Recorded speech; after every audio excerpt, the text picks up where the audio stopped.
Having resided in Shenzhen for almost 2 years, I have come to understand why people consider it a dynamic, cosmopolitan city, brimming with youthfulness and exuding a sense of enchantment. Positioned as a front-life city in terms of the open-up policy, Shenzhen radiates an aura of vibrancy.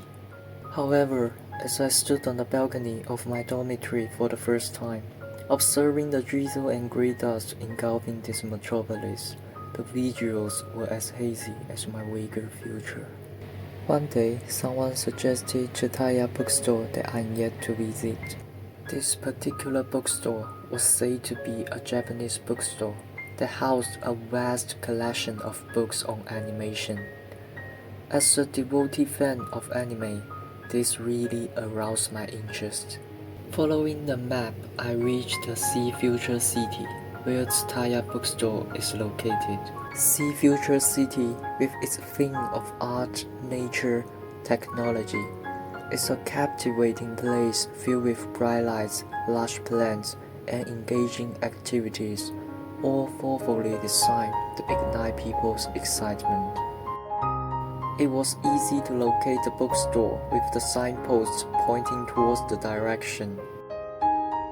When I stood in front of Tsutaya, I couldn't help but marvel at its size.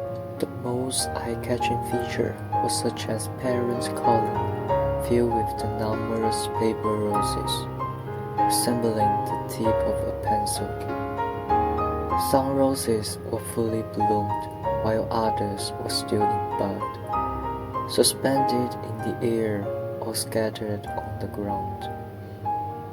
It seemed to depict a miniature world and, from a distance, resembled a colorful arrangement of skittles. To the left of the column there was a cafe counter.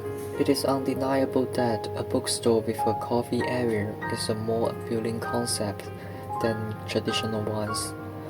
But the idea now is widely common, with most bookstores following the same pattern. Once I suggested Tsutaya to someone and mentioned the presence of a cafe.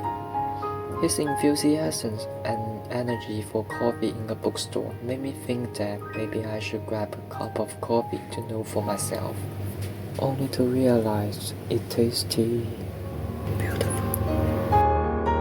Inside Tsutaya, there was a large rectangular showcase in the center, displaying artworks related to the bookstore's ongoing campaign.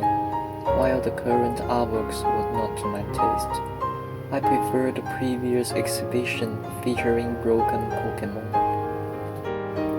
As I walked past the showcase, I couldn't help but notice that there was nothing particularly unique about it. The bookshelves were neatly arranged on both sides of the walkway, each one meticulously organized with books from different countries and time periods. Tsutaya, being a Japanese brand as advertised, supposedly had a dedicated space for Japanese novels. However, to my disappointment, I was unable to locate the famous novel Kokoro written by Natsume Sasaki.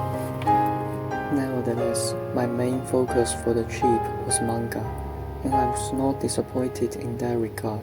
Tsutaya offered a wide selection of popular manga titles such as Jujutsu Kaisen, Spy Family, Demon Slayer, to name a few, while there were some older manga titles available in Japanese versions.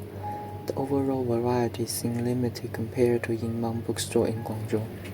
In the guidance map, Tsutaya combines elements of art, fashion, travel, lifestyle, and other expressions of aesthetic appeal. Its unique understanding of beauty and life has garnered worldwide recognition. It is important to recognize that everyone has their own unique definition of life. Tsutaya aims to convey the message of finding your own personal style to compose the melody of your own world. To exist is simple, but to live is hard. I sincerely hope that you are able to discover your own path and find fulfillment in your journey.